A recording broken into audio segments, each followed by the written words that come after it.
A ver, ustedes son el grupo que más quiero, el grupo que más recuerdo. Los mejores.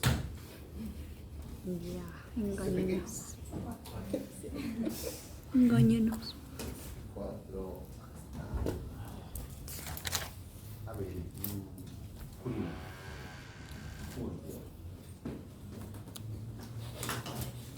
Julia, dime. El complejo de Gong es un mecanismo de hipersensibilidad de tipo Yin. Positivo. Dime. ¿Cuál es la monoglobulina más frecuente de encontrar en la fase aguda de la infección? ¿Ah? No, la M. Gabriela.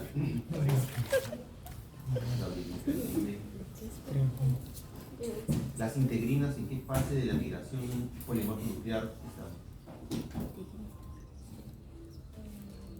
Las dos en las integrinas. Bien, punto. ¿En qué fase? Narváez.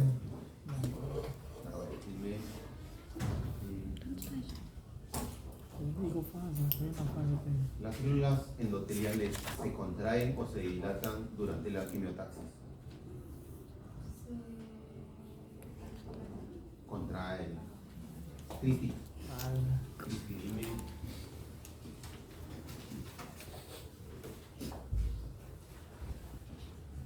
¿Cuál es el mecanismo fisiopatológico que explica la radiación ultravioleta y el lupus?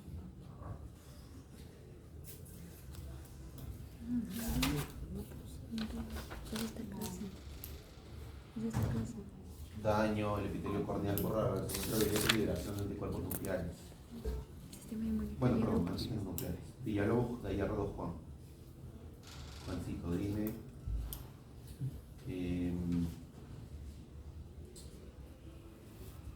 ¿Qué enfermedad autoinmune genera esclerosis del mesangio?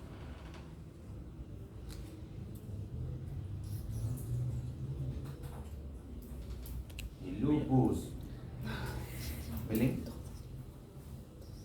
Belén. Dime. ¿Por qué ocurre la sinovitis en la fiebre reumática? ¿Dónde está eso? Yo lo subí al PDF, es como dijiste, y me han mandado tarjetas. Bastante. Por recién cruzada. ¿Cómo no te ¿No? No sé. No, yo lo he hecho. No. ¿En dónde ocurre la tolerancia central para linfocitos T?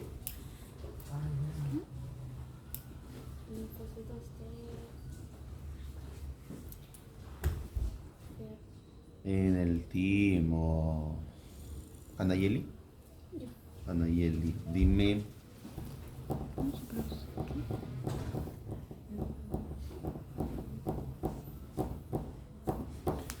Dime dos mecanismos de tolerancia periférica.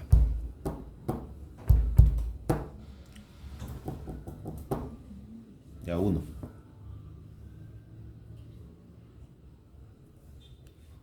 No se ve. ¿No? ¿No me veo? ¿No me veo? Ahí recién. Anergia, por ejemplo. Seguimos. Josué, dime, ¿qué enfermedad autoinmune genera fístulas perianales?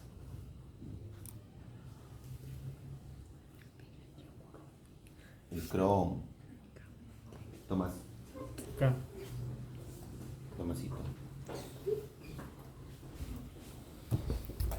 Dime 4 localizaciones normales de tejido Malta. Malta. En el timo. La amígdala. Amígdala. Amígdala, en el apéndice seca. Apéndice seca, la amígdala, timo. Está cerca del apéndice. ¿Qué está cerca del apéndice? El colon, pues. Colon. Ya, puntito, un puntito.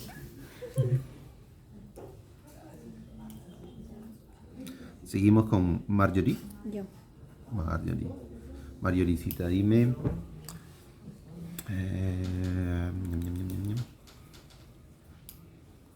Los anticuerpos antihistonas, ¿en qué enfermedad autoinmune se ven? ¿Los anticuerpos qué? Antihistonas. ¿En el VIH? En el lupus. ¿Qué pasa? Todo el lupus, Todo el lupus. Fija eso. Díaz Bobadilla. Díaz Bobadilla. Etimológicamente la palabra lupus significa Y estaba cerca del apéndice decía de colon, mongol. lobo. Guevara Carol. Ahorita esa respuesta. Ya, ahora sí comienza la clase. Falta uno. ¿Quién falta? Yo. ¿Tú eres Meluno? Sí. ¿Recién vienes? Sí. ¿Estás recién por acá? Ya, ¿quién eres tú? Ahí, pero. Hueva. A ver. Hueva tu madre. Guatamari. Guatamari. ¿Qué más? No, Gari. Hueva Gari. Sí, Guatangari. Lobo, sí. Guatangari. ¿Qué más? Pairo por ahí. Lo que me preguntan Ya. No entendí tu pregunta. ¿Qué te... el mal, el que para siempre en el apéndice seca, tipo el lleno de linfocitos. ¿No lo recuerdas? Es histología del ciclo pasado. ¿En qué enfermedad Yo. hay un bloqueo de receptores de acetilcolina? Tranquilo, tú estás miedo. Lo que allá mi máster es gravis, mi Déjalo salir. Este. receptor ahí. La mestemia de David. Hasta el Parkinson. Falta ahora. Ya, uno más, pobrecito, porque va a faltar. Ya. Pues esa pregunta tan fácil. ¿Qué enfermedad autoinmune ataca las vainas del mielina? ¿Qué? Las valvas de Milina. ¿Qué enfermedad ataca las vainas de mis niños? ¿El VIH? Esclerosis. Esclerosis. Vaya. ¿Esclerosis? Sí. Punto. ¿Viene después de quedar? Ya, muy bien, chicos. ¿Se hayan despertado? No. Otra pregunta. Otra ronda. Al final. Después de la clase.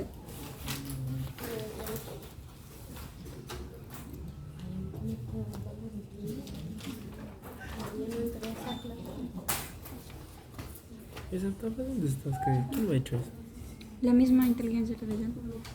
¿Pero qué aplicación es esa? La que nos dijo el doctor. A mí me salía que no puedo hacer video, ya yo estaba haciendo esto y ya no se puede hacer video. Sí, mira, a todito me ha hecho tarjetas, me ha hecho mapa, me ha hecho video y me ha hecho audio. Me vas a enseñar a utilizarlo. Y yo lo hice así como tú me dijiste, que lo divide el PDF. Y así lo he mandado, ¿sí? No me funciona y me sale a mí. Ya no puedes, me manda a comprar la aplicación. No. No, mami, no. ¿O será porque estoy con un correo institucional ¿Cómo así de qué? de la aplicación que nos dijo el doctor para utilizar? Ah, tú tienes el mismo problema, dijiste. ¿Y cómo así de qué? O sea, De que manda no para lo comprar. deja hacer No me deja hacer. ¿Comprar? la aplicación. De paga, pues. No, a mí no. No, a mí tampoco. No te dejaba subir muchos archivos. No, él dice de... Es que sí, no te deja subir archivos pesados. Claro, O sea, por eso tienes tienes que que dividirlo. dividirlo. Yo lo divido por capítulos. O sea, no puedes, la aplicación no puede subir archivos de más de 200. Ah, ya ves. Mira, Luego guay. sí. Tranquila. Lo que sea. Ya no estoy Sí, estudiando y a mí tampoco me dejaba. Y él me dijo que lo divida por capítulos. Y así lo he hecho. Si no, no puedes. Eso nada más, pero para comprar no me dice nada. Porque yo quiero hacer videos. O sea, yo hice un video de farmacodinámica así, y me lo hizo toditito. Y eso sí ya no me deja. A mí también. ¿No te? En tercero no me dejaron, pero en segundo sí. No, pero ya puedes hacer más de 2 videos. Sí. ¿Cómo a mí no? Yo he hecho de toditos estos videos. ¿De cuál? De, por ejemplo, de fármaco he hecho hasta el capítulo 4. Y De luego... Rams. Sí, y luego de No, pero videos o pato. o videos o en documentos. O sea, video No, porque es video. el que te hace la IA. Ujú. Sí. Y en pato 3 temas. Es bueno. A mí me gustan sus tarjetas porque te da, o sea, te da pregunta y respuesta, pregunta, respuesta. Pero tienes que darle toda la información. Yo pensaba que era una IA para que te resuelva. No, Y, es para estudiar. ajá, Yo pensaba le que subo era que todo el te- PDF. Yo pensaba que era para que me resuelva. Yo le pregunto, ¿qué es tal cosa? Y me dice, no hay información en la base de Tienes que datos. subir una fuente para que esa fuente O te puedes dé. hacerlo así, por ejemplo, subes la fuente y haces preguntas ahí. Ahí era, pues, pero yo como no sabía, yo preguntaba. Pero que tú lo has descargado la aplicación o entras del propio, No, del del propio Safari. Sí, del propio Safari. Del propio Google también. Ah, pero se Pero puede descargar, creo, ¿verdad? sí, en mi tablet lo tengo descargado. Ah, voy a descargar. ¿Cómo se llama? Notebook. LM o K, LM, sí. No. Notebook LM, sí. Notebook. No sé inglés. Se me... Voy a descargar uno. Yo me quedé.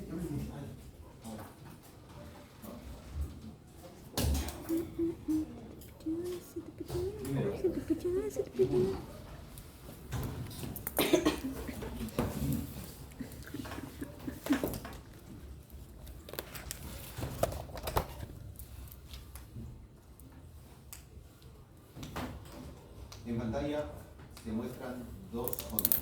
Primero, ambos cortes representan secciones transversales del apéndice bucal. La técnica de coloración empleada aquí es inmunohistoquímica. A la derecha tienen inmunohistoquímica para pancreatina, un marcador que delimita epitelio. La pancreatina es positiva, es marroncita en epitelio. Cualquier tipo de epitelio, escamoso, cilíndrico, cúbico, cualquier tipo de epitelio es positivo para pancreatina. Eso está en la derecha. Aquí a la izquierda tienen un marcador de inmunohistoquímica que es para al antígeno leucocitario humano, también conocido como complejo mayor de histocompatibilidad. Es un marcador de linfocitos, T, B, natural killer, etc. Entonces, la inmunohistoquímica es una técnica de coloración que se utiliza en patología para resaltar estructuras microscópicas y determinar su estirpe. ¿Ven? Aquí en la derecha tenemos epitelio positivo de color marrón, y aquí a la izquierda tenemos linfocitos positivos de color marrón. En inmunohistoquímica entonces utilizamos dos colores, el azul de toluidina, así que hermoso se ve.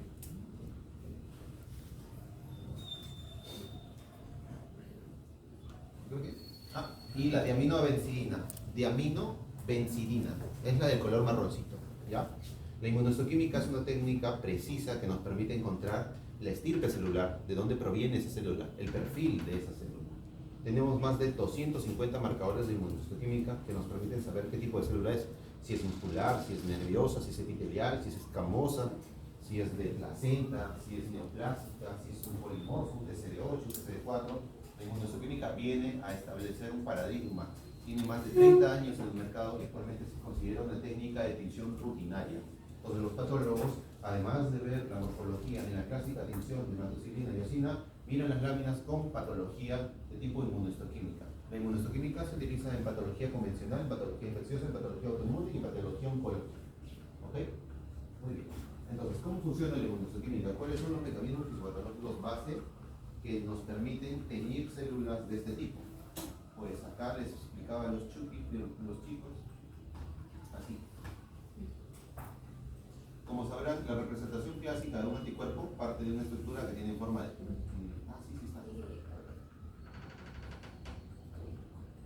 La representación clásica de un anticuerpo parte de una estructura que tiene forma de Y, como anticuerpo, ¿no? El anticuerpo tiene una zona constante, un factor cristalizable que no varía, y luego tiene un factor variable, que es básicamente el factor variable es el que se une al epítopo. Supongamos que este es el epítopo para pancreatina. Pues el anticuerpo se une a la pancreatina y de esta forma sabemos que esa es pancreatina. Pero nosotros no vamos a poder identificar esta unión porque al ser microscópica no tiene color, la luz se dispersa. La difracción de la luz pasa y la atraviesa, literalmente es transparente. Así que necesitamos un colorante, pero ese colorante tiene que ser transportado por otro anticuerpo. Este otro anticuerpo se une al primer anticuerpo a través de una zona que es básicamente la zona del factor constante del primero, y por lo tanto, ¿qué tenemos? Tenemos un anticuerpo específico contra nuestro epítopo y otro anticuerpo específico contra este anticuerpo que carga el DAP. Entonces, en la inmunohistoquímica tenemos dos anticuerpos. Uno específico contra el epítopo por identificar y el otro que traslada y transporta al colorante. En este caso, la diaminobencilina. Esta tecnología, en donde se utilizan anticuerpos para teñir células, ha revolucionado ya hace 30 años. Ni siquiera ustedes eran, bueno, la mayoría de ustedes ni siquiera eran espermatozoides, óvulos, y ya estaban haciendo el mundo. ¿Ya? Es importante porque vamos a ver Contra el epítopo, ¿y cuál era el otro? hasta el final del curso. Trasladar el colorante. Ustedes saben. Primero, el Grande. asunto no estaba Para en trasladar los el colorante. Los apéndices se utilizan como control para validar el procedimiento. Es decir, el apéndice nos dice a los patólogos, oye, el procedimiento que hizo el tecnólogo médico es correcto. El meollo del asunto se encuentra acá, en una biopsia. Es una paciente de unos 60 años con una masa en el cuello, un tumor en el cuello. La zona de interés es la que estoy señalando acá. A la derecha tiene el anticuerpo para pancreatina, que marca epitelio. Y acá a la izquierda tienen el anticuerpo para ACL. ¿Qué anticuerpo está expresándose más? El de epitelio. Significa que lo que tenía la señora es un carcinoma. Ese es el flujo de trabajo, el pipeline, el workflow actual que utilizan los patólogos para el diagnóstico. Ven algo, piden pancreatina, ACL, piden actina de músculo liso, S100, piden CD68, CD4, lo que quieran, y ponen en evidencia su diagnóstico. De esa forma el diagnóstico es reproducible, trazable, objetivo. ¿Ok? Muy bien. Seguimos. ¿Eran dos tipos de qué? ¿Dos tipos de...? Anticuerpos. Específicos contra el epítopo y para trasladar el colorante. ¿Cómo se llama el colorante? Lo anotaste. Colorante, el nombre lo anotaste. No, era muy largo, muy rápido, no entendí. ¿De qué? El colorante. El nombre. Diamina bensalina. Algo así. Algo así, Algo así. Diamina bensalina. Pero no sé. Yo ni alcancé a escuchar para trasladar el colorante.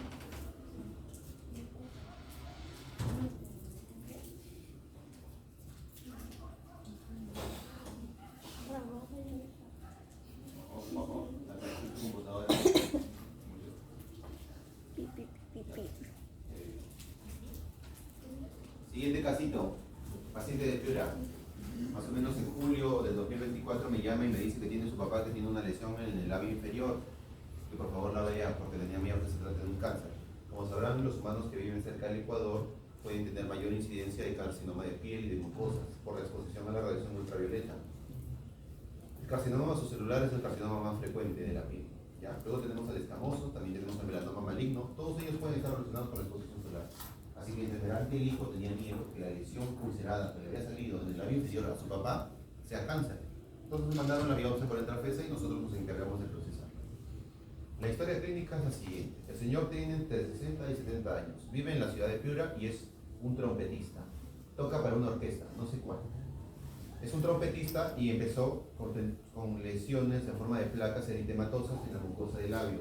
Posteriormente, conforme trabajaba, la lesión fue incrementando hasta formar una verdadera úlcera, un tumor. Así que entenderán la sorpresa y obviamente el malestar y la incomodidad y especialmente los nervios y miedo del hijo porque sea cáncer. Si hubiera sido cáncer hubiéramos tenido que sacarle toda la boca y la lengua y los ganglios del cuello. Así que la biopsia es fundamental, ¿no? La biopsia nos reveló un proceso inflamatorio. En concreto, para fines de esta clase, lo que ven ahí es un ejemplo de hipersensibilidad de tipo 2 y tipo 4. ¿Qué había pasado? El paciente estaba expuesto a sustancias tóxicas que estaban presentes en la boquilla de la trompeta. Los trompetistas compran sus boquillas, tienen diferentes materiales, formas, colores. El proveedor de la boquilla del paciente era un señor que estaba en las Malvinas, en Lima, y el señor las importaba de China, pero él no sabía de dónde exactamente. En la investigación nos dimos cuenta de que muchos pacientes trompetistas hacen lo que se denomina eilitis, que es como una especie de reacción alérgica que está relacionada con las sustancias de la boquilla. Lo que sea que estaba en la boquilla le estaba causando al paciente un escenario inflamatorio. Muy probablemente se trataba de metales pesados. Nuestra tarea ahora era demostrar con las características histológicas que en efecto se trataba de una reacción inflamatoria y no de un linfoma o de un carcinoma, ¿no?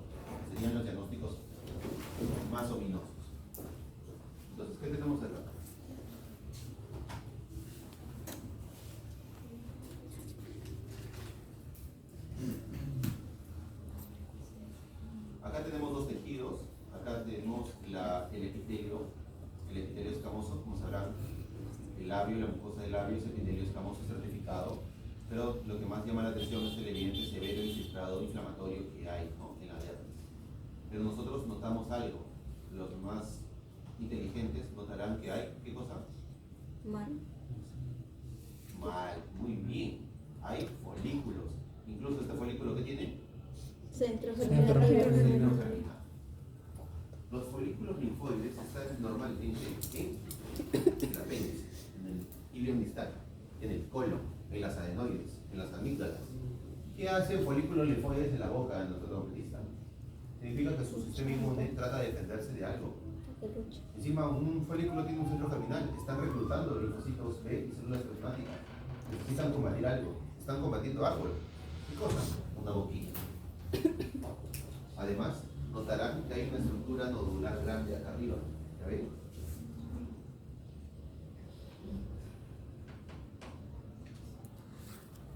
Esta estructura nodular tiene linfocitos que están formando una especie de remolino y alberga en su interior células grandes. ¿Ven? Estas células más grandes son las denominadas células gigantes multinucleadas. Una célula gigante multinucleada nace de la fusión de múltiples polimorfos nucleares. Estos polimorfos nucleares tratan de combatir la infección, pero no pueden, así que se fusionan y forman una célula más grande, para que la célula más grande logre vencer a la sustancia extraña y se la coma. Pero acá el problema no es el tamaño, la sustancia no es grande, acá la sustancia no se puede destruir. Y claro, nuestro sistema inmune lo único que tiene para defenderse es crear células más grandes, pero acá el tamaño no importa, sino lo que era. Muy probablemente, como no lo vemos, es una cosa molecular. Así que quizás se trate de algún metal.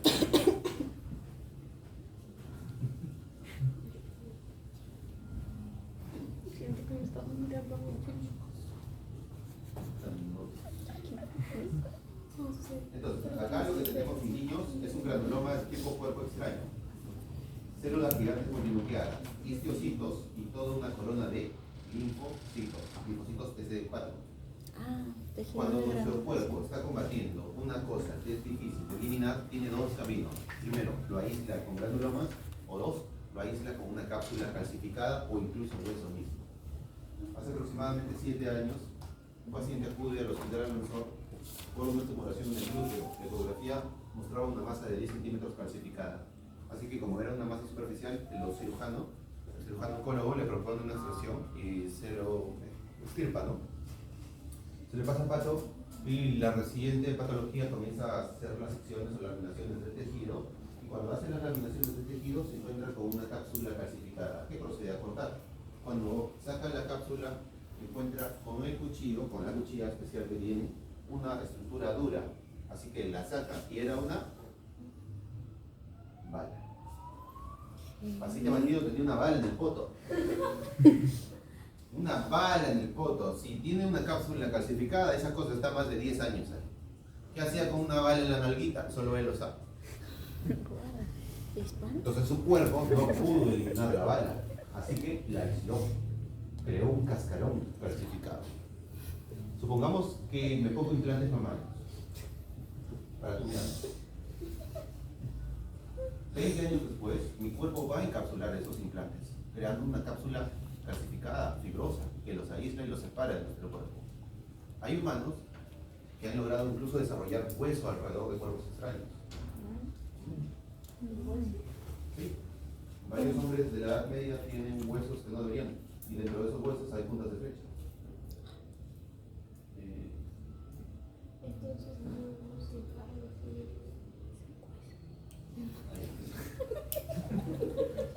Así.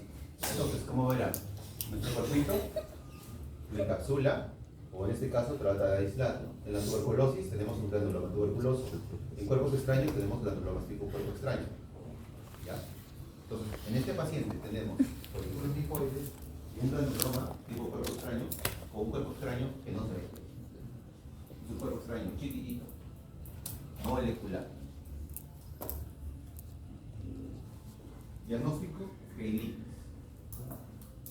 Como acá tenemos linfocitos TCD4 configurando la periferia del granuloma, reacción de hipersensibilidad de tipo 4.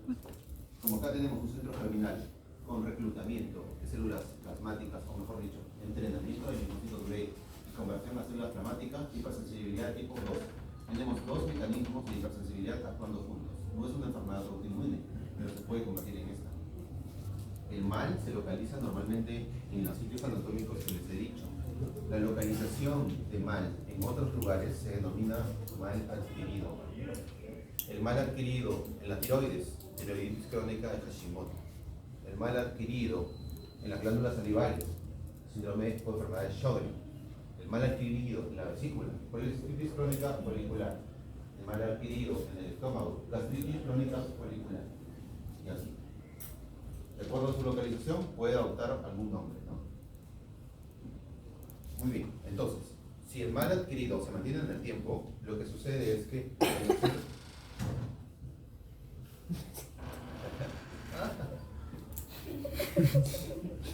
en el centro terminal hay una replicación celular constante, una división. Si le sumamos a la división celular constante un mecanismo rico en especies reactivas del oxígeno, tenemos una zona de probable aparición de mutaciones. Las células están dividiéndose continuamente. El material genético está expuesto a radicales libres y por lo tanto susceptible a ser dañado. Si pasa el tiempo, ese mal adquirido se puede convertir en linfoma mal. En el estómago, linfoma mal gástrico. En el yeyuno, linfoma mal yeyunal. En el duodeno, linfoma mal del duodeno. Los linfomas mal del tracto gastrointestinal son más frecuentes en el duodeno y en el antro gástrico. Linfoma mal de la tiroides, linfoma mal secundario a Sjögren de glándulas salivales, y así. ¿Ok? En el estómago, la gastritis crónica folicular es un predictor indirecto, no obligado, de adenocarcinoma gástrico y de linfoma mal gástrico. No solo eso, un linfoma mal se puede convertir o transformar a un linfoma B difuso de células grandes. Pero retrocedamos el tema de inflamación. Tenemos mal adquirido y linfoma mal. En este paciente, la aparición de mal en la boca hace el diagnóstico de mal adquirido. Este paciente está en la segunda etapa y si no se controlaba, esa cosa se hubiera podido convertir en un cáncer, ya sea escamoso por daño en el epitelio escamoso de propagación crónica y un linfoma mal por transformación de estas células a células neoplásicas. Pero una vez que el paciente cambió de boquillas por una de silicona y dejó de utilizar mucho la trompeta, las lesiones remitieron. También es importante resaltar que el señor le vendía las boquillas al resto de la banda y ya se imaginarán que el resto de la banda tenía lesiones en diferentes grados de evolución en el labio inferior. Es un gran riesgo. Terminamos aquí. Vamos con otro caso. Dije, terminamos y vamos a la casa.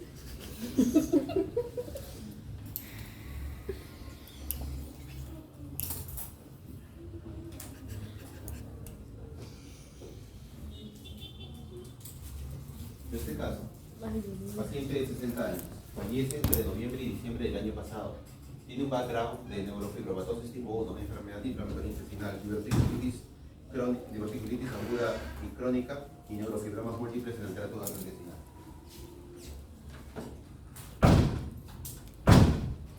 A la paciente le extrajeron varios metros de tribuno distal y todo el colon sigmoides por la diverticulitis. La diverticulosis y la diverticulitis es una patología frecuente, al menos en el Perú. Se ha atribuido al consumo de alimentos ricos en cáscaras, pero también se debe al mecanismo de herencia genético que tenemos, ¿no? De acuerdo a nuestra etnia. La cuestión es la siguiente: la paciente tenía divertículos. Lo que están viendo ahí es un divertículo. Esa cosa que está encerrada es un divertículo. Todo esto es un fragmento de la pared del colon de la paciente. Normalmente el colon tiene una capa mucosa, luego tiene una capa submucosa, luego tiene la capa muscular y luego la serosa.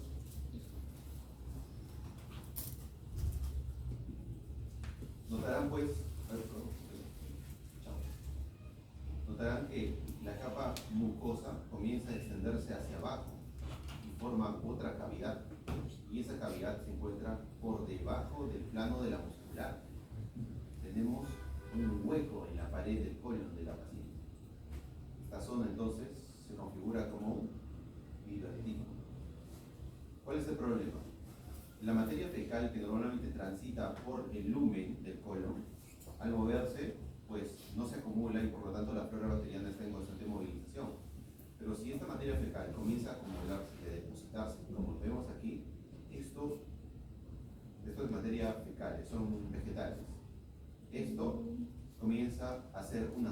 proliferación bacteriana. Y al ser una zona de proliferación bacteriana, esto es una lluvia de epítopos.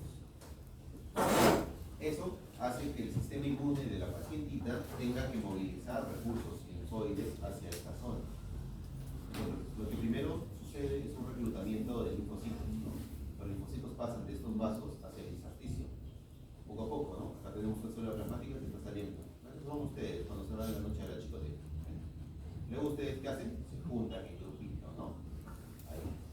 Los grupitos se van acumulando hasta formar verdaderos folículos. Esto es mal. Folículos. Un acúmulo nodular. El mal está frecuente en el colon sigmoides como placas de Peyer. Se puede encontrar aquí, vinculado con la mucosa. Eso es normal. Pero encontrarlo aquí, en la capa muscular, eso es anormal. Pero lastimosamente el cuerpo de la paciente necesita formar folículos cerca de esta zona. No solo eso, un superfolículo. ¿Por qué? Porque estas bacterias que están acá, supongamos que esta es una bacteria, tiene epítopos. Los epítopos son transportados por esta célula presentadora de antígeno. ¿Hacia dónde? Hacia el folículo. En el folículo, esta célula se entrena y se forman células plasmáticas que se retornan nuevamente aquí y comienzan a secretar anticuerpos para opsonizar y eliminar estas células. De esta forma, el cuerpo traslada epítopos de forma local. El cuerpo toma los epítopos de acá y los traslada acá, entrena células y las devuelve acá. De esta forma se evita movilizar células por todo tu cuerpo, ¿no? ¿Te imaginas tomar epítopos acá y trasladarlo a otra parte de tu axila? No, pues son varios metros de distancia. ¿Entiendes? Es como una zona de guerra en donde se movilizan los soldados cerca de la batalla para cumplir su objetivo. Lastimosamente, por el contexto clínico en el que se encontraba la paciente, su sistema inmune estaba muy deprimido y por lo tanto la infección se propagó. La paciente tenía fístulas, tenía perforación intestinal y úlceras en el ayuno, y todo eso porque tenía enfermedad inflamatoria intestinal de tipo Crohn. Entonces, dentro de las enfermedades autoinmunes del tracto gastrointestinal, para el nivel de un alumno, son dos las que tienen que aprender. La primera es colitis ulcerativa y la otra es Crohn. Colitis ulcerativa y Crohn son representantes de enfermedad inflamatoria intestinal. Son enfermedades autoinmunes en donde se ataca la mucosa y la pared del intestino por errores, en este caso atribuidos a varios factores, dentro de los cuales los medioambientales y los genéticos heredados son los que predominan, ¿no? Las teorías nos dicen que nuestro sistema inmune confunde a la flora bacteriana y por lo tanto la ataca, y la flora bacteriana tiene epítopos similares a los que veríamos en el intestino, y esto genera una reacción cruzada con anticuerpos o células inflamatorias que atacan al intestino. Crohn y colitis ulcerativa. La colitis ulcerativa afecta predominantemente al colon izquierdo, a la región del recto, ano y, de forma aislada, a la válvula ileocecal. Es decir, es una afección predominantemente del colon izquierdo, mientras que el Crohn no. El Crohn ataca cualquier parte del tracto gastrointestinal: lengua, esófago, yeyuno, estómago, colon derecho, apéndice, válvula ileocecal, recto, ano. Solo el patrón de distribución de lesión te puede predecir qué tipo de paciente tienes, ¿no? Si hay un caso clínico donde digo que tiene fístulas perianales y úlceras esofágicas, ¿piensas en colitis? No. ¿Ya? Luego hay ciertas características microscópicas que son esperables de encontrar: abscesos crípticos, criptitis aguda, granulomas, fisuras, úlceras, pseudopólipos, microabscesos, cambios reparativos, etc. Pero las fístulas siempre van a sugerir más un Crohn. Las perforaciones siempre van a sugerir más un Crohn. Si tenemos un paciente con una inflamación severa de la región rectoanal, no podemos saber si es colitis o Crohn, pero si el gastroenterólogo en el examen físico encuentra fístulas, pienso en Crohn. ¿Ok? Entonces son palabras claves que debemos utilizar para hacer sus diagnósticos. Esta paciente tenía, repito, neurofibromatosis tipo 1, un tipo de enfermedad autoinmune, hereditaria genética. Tenía además neurofibromas relacionados a su setting de NF1. Tenía diverticulitis, diverticulosis y enfermedad inflamatoria intestinal. Traducción: tenía una extensa inflamación severa del tracto gastrointestinal, principalmente del colon izquierdo y del milmo. Así que, a pesar del tratamiento, la señora no se sobrevivió.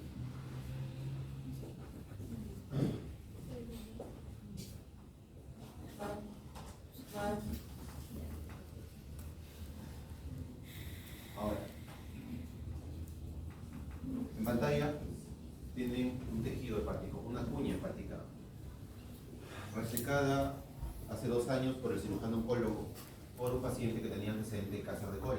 El paciente tenía antecedente de cáncer de colon y en los controles subsiguientes, en imágenes, se encontró una masa hepática. Lo que está delimitado, que tiene forma irregular, como si fuera un país, es la masa hepática. Así que el cirujano entró y lo extirpó. Esa masa hepática es un adenocarcinoma metastásico del colon, es decir, una metástasis de cáncer de colon al hígado. Si nosotros nos acercamos, vemos a la periferia los hepatocitos. Los cordones de hepatocitos de unas 2 células de espesor, con el epitelio biliar, las tríadas portales, bla, bla, bla. Y luego tenemos al adenocarcinoma, ¿no? Con los criterios generales de malignidad que aprenderán a reconocer dentro de 8 semanas aproximadamente. Pero yo les muestro esta imagen porque afuera, en la periferia del cáncer, ¿qué hay? Mal. Mal. Significa que el cuerpo del paciente ha movilizado lo mismo que veíamos en Nuestra Señora de neurofibromatosis, pero en este caso alrededor del tumor. ¿Por qué? ¿Por qué el cuerpo sacaría mal y lo colocaría fuera del tumor? Porque está peleando. Su sistema inmune se está defendiendo. Su sistema inmune reconoce a las células neoplásicas como enemigo y las trata de eliminar. Lastimosamente, en la mayoría de pacientes con cáncer esto no es suficiente. El cáncer tiene varias llaves para lograr sobrevivir. Una de ellas tiene que ver con el sistema inmune y hay varias formas. Por ejemplo, las células neoplásicas utilizan al PD-1, una molécula de señalización que engaña al sistema inmune.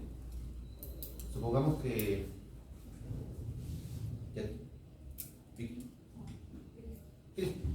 Supongamos que Cristi es una célula neoplásica. Yo soy un linfocito. Yo reconozco a Cristi como neoplásica, la ozonizo para que venga el complemento y la mate. O un macrófago y la mate. Pero Cristi, que es neoplásica, agarra y me saca su DNI. Ese DNI es el PD-1.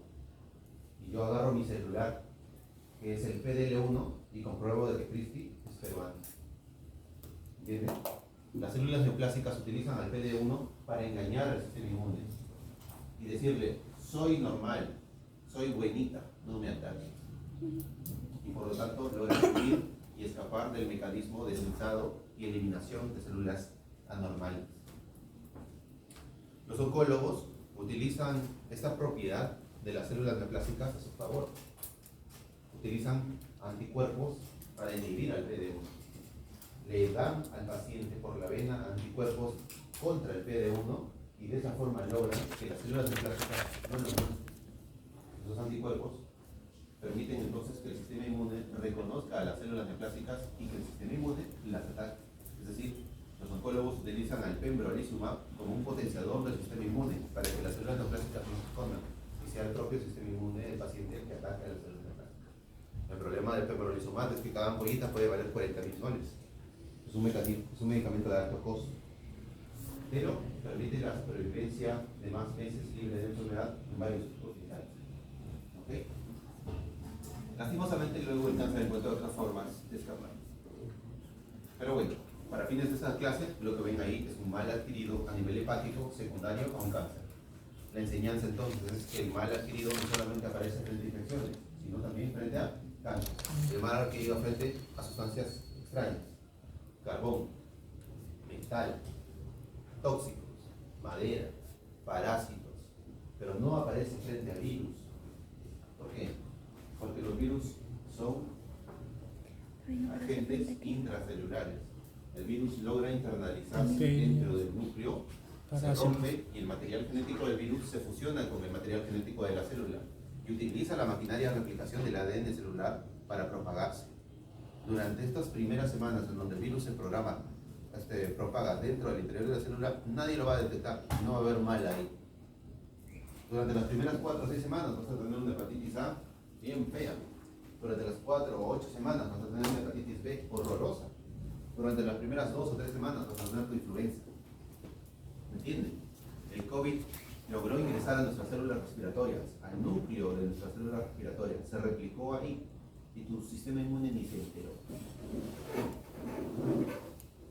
Luego, después de aproximadamente 3 semanas, ya tu sistema inmune logró sacar anticuerpos que neutralizan el virus y por lo tanto facilitan su fagocitosis, ¿no? Con las células, en este caso natural killer o macrófagos.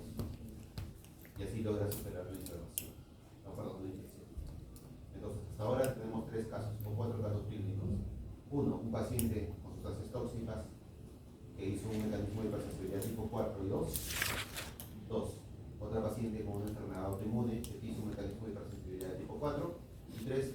Un paciente con cáncer que hizo un mecanismo de hipersensibilidad también de tipo 4. ¿No? Son folículos. Ahora son primarios, pero si tienen un centro germinal se convierten en secundarios.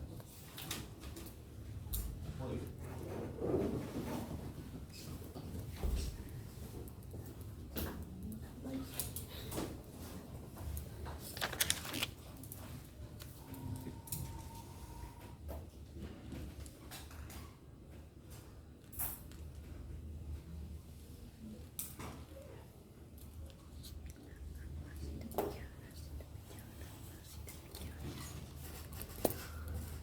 ¿Los casos han sido 3 o cuántos? 3. El de 60 Lesión años. del labio inferior, luego paciente de 60 años y Diverticulitis. cuña hepática. El de 60 años es la diverticulitis y Y de acá es el mal adquirido por cáncer, el último, por cáncer de colon. sí, la metástasis de cáncer de colon hepático. La primera es como, no sé cuál es. En los folículos. Un granuloma. Ajá. ¿Cuál era el carcinoma más frecuente de la piel? Carcinoma más frecuente de la piel. Ustedes lo notaron. Siguiente caso. Femenina, 30-40 años, presenta una tumoración en la mama. Los estudios de imágenes, la mamografía y la ecografía mostraban una lesión quística en el parénquima mamario. La ecografía no tiene mucha buena resolución, totalmente ha mejorado, pero la tomografía y la eco no tienen tanta resolución como pato, por lo tanto el ginecólogo sospechaba de una lesión un poco agresiva, ¿no? Recordemos que hay un sistema de clasificación imagenológica en lesiones mamarias, el sistema PIRATS. Este sistema tiene varias categorías que permiten estandarizar el diagnóstico y la sospecha y la necesidad o no de biopsia. En este caso, la lesión quística mostraba un área interecogénica y animó al cirujano a extirpar o a proponer a la paciente un procedimiento de extracción del tumor. Así que el cirujano extirpó el tumor, hizo lo que se denomina una tumorectomía, en donde saca en el centro, obviamente, a la lesión. Una lesión quística, ¿no? Posteriormente, el procesamiento histológico nos muestra la presencia de una tumoración quística, pero si nosotros nos ponemos a examinar, no tiene un revestimiento interno. Normalmente, los quistes verdaderos tienen una superficie de revestimiento interno.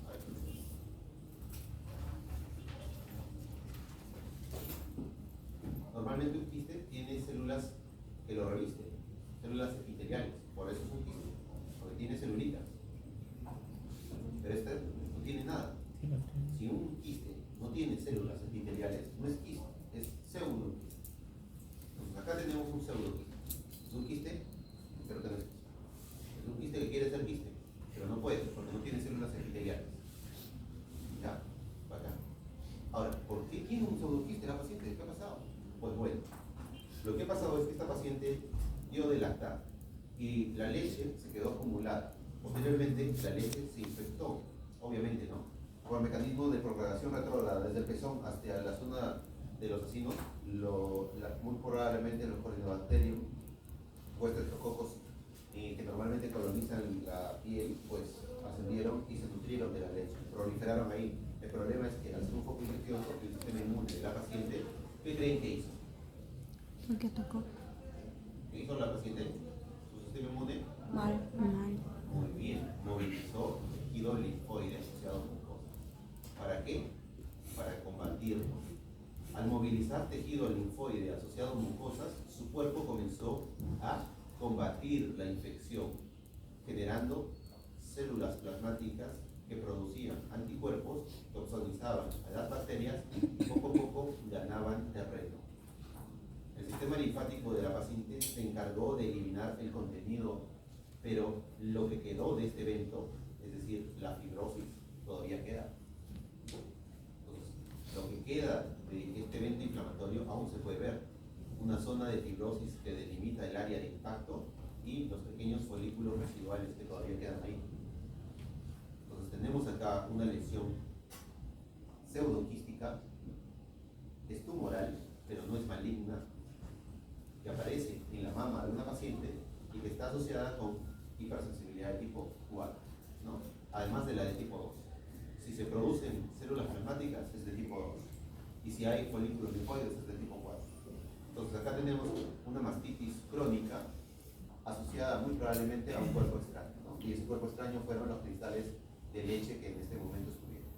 ¿Okay? Entonces acá tenemos un parénquima mamario. Porque hay linfoides y con el tipo 2 hay células pero que dejó las señales de que acá hubo un evento inflamatorio severo, ¿no? Lastimosamente, para la paciente esto se ve como una tumoración y llama la atención porque ella se lo palpa y obviamente al clínico también le llama la atención ver una zona en donde hay áreas de hiperecogenicidad que pueden hacer confundir de que se trata de una lesión proliferativa, pero no lo es, ¿ya? Entonces ustedes, cuando estén en su serum o en sus puestitos, van a poder hacer sus ecografías y van a ver estas lesiones. Si ven que es una lesión así quística, bien delimitada, de paredes regulares, sin flujo Doppler en el interior, esto es benigno muy probablemente. Pero el ojo clínico, el ojo experto que se adquiere con la pericia, pues hace que a veces se tomen este tipo de decisiones, ¿no? También puede ser de que el clínico haya visto en todo momento que se trata de una lesión benigna y que a decisión de la paciente, por su criterio mismo de ella, decisión estética, sin incomodidad, dolor, etcétera, le haya tomado la decisión de extirpar. ¿Ok? Vale. Todo lo que les estoy diciendo es posible de aprender por un modelo de IA y un humanoide y él se encargue de todo esto. Todos estos videos que ustedes graban, todos estos también son alimentos para ellos. Todo lo que está en YouTube ha sido alimento de ellos. Todo lo que está en Twitter es alimento de ellos. Audio, video, texto, libros, artículos, todo. Así que su prioridad es terminar antes de que ellos vengan, antes del 2030 idealmente. Digamos. me quedan 5 y ya estás. Así como voy.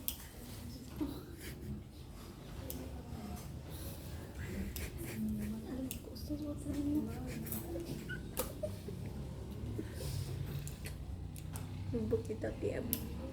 A ver, lo que ven acá es una lesión del colon, es un adenocarcinoma de colon, y se los pongo porque los tumores, como saben, también tienen un infiltrado inflamatorio, ¿no?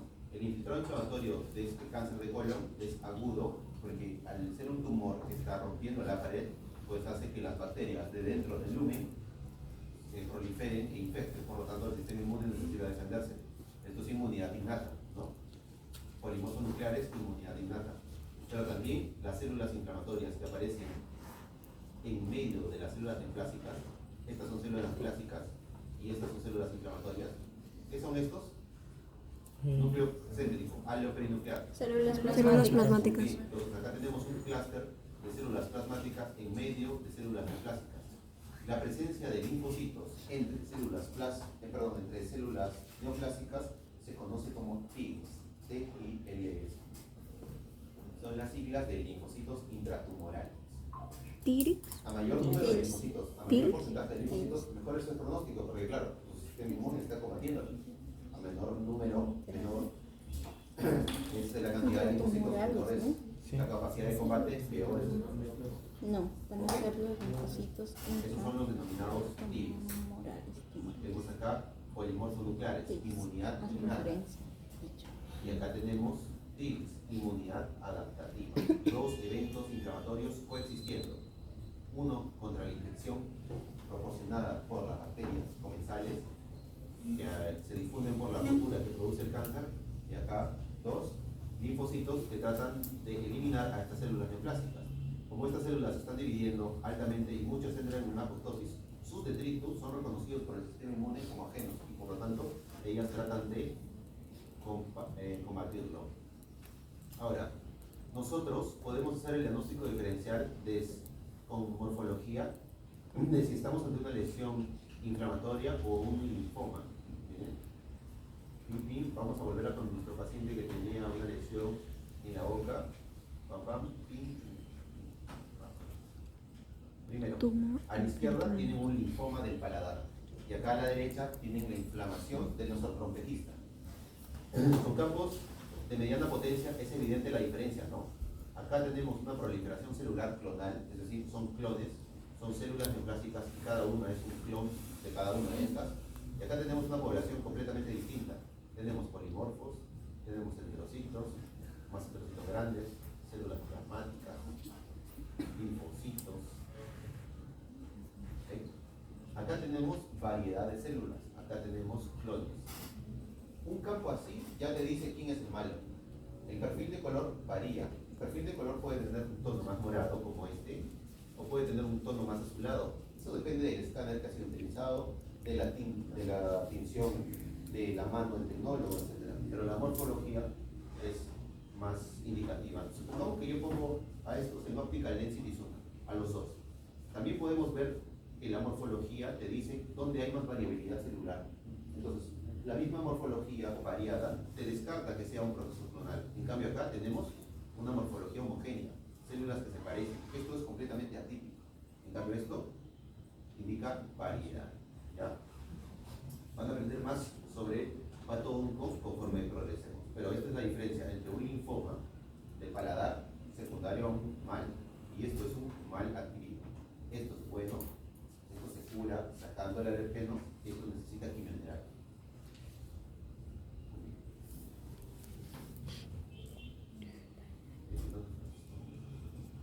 Ahora, esta lámina la estamos usando para repasar. A ver, ¿qué era esto?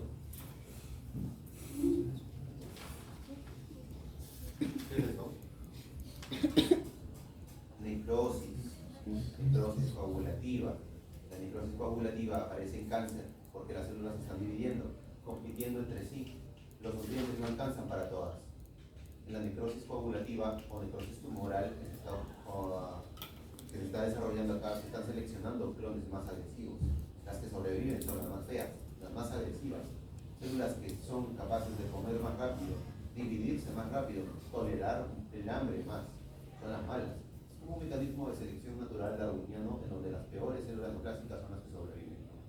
Eso significa que el hallazgo de necrosis tumoral es un parámetro histológico ominoso, de mal pronóstico o un factor negativo para la evolución y pronóstico del paciente. Ya lo habíamos visto. También habíamos visto en la práctica de la primera clase y en la segunda clase la presencia de este polvito. ¿Cómo se llama este polvito? Polvo nuclear con detritus. ¿Cómo se llama? Detritus. ¿Cómo se pida, no? Entonces, aquí a la izquierda tenemos una proliferación sin inflamación, completamente clonal, sin necrosis, y acá tenemos una proliferación que tiene necrosis y además inflamación. ¿Cuál de estos dos creen que es más agresivo? Clonal. El de la derecha, chicos. El de la derecha. El de la izquierda son como ustedes. Todo bonitos, arregladitos, aglomeraditos. A la derecha son como los internos de la Mercedes. Chapacados, destruidos, curtidos hasta la madre. ¿A quién creen que les voy a castigar más? A los otros. ¿A los otros? A los de la mano derecha.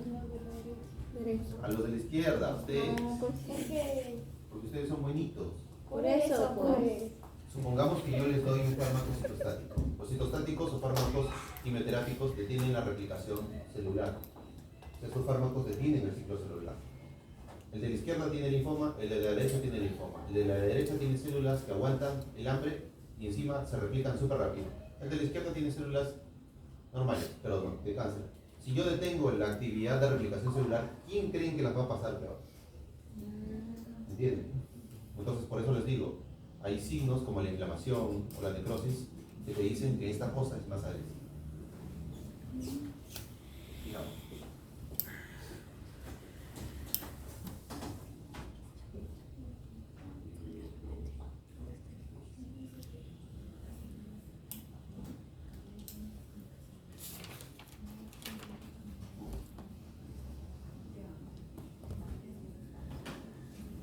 Ya para terminar e irnos.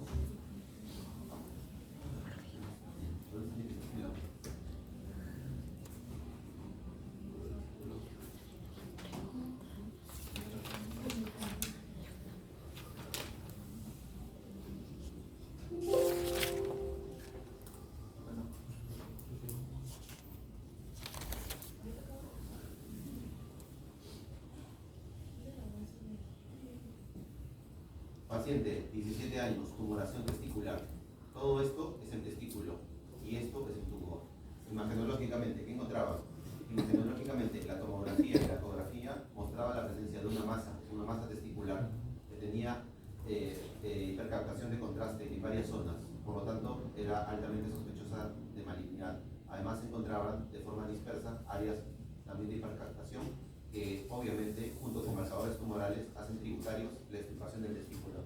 Cualquier masa testicular no se biopsia. No se hace biopsia al testículo, prohibido. Tumor testicular, chao testículo, es ley. ¿Ya? Infecto es, lo perdonas, es ley. Muy bien, entonces, tenemos acá una masa testicular. Sí.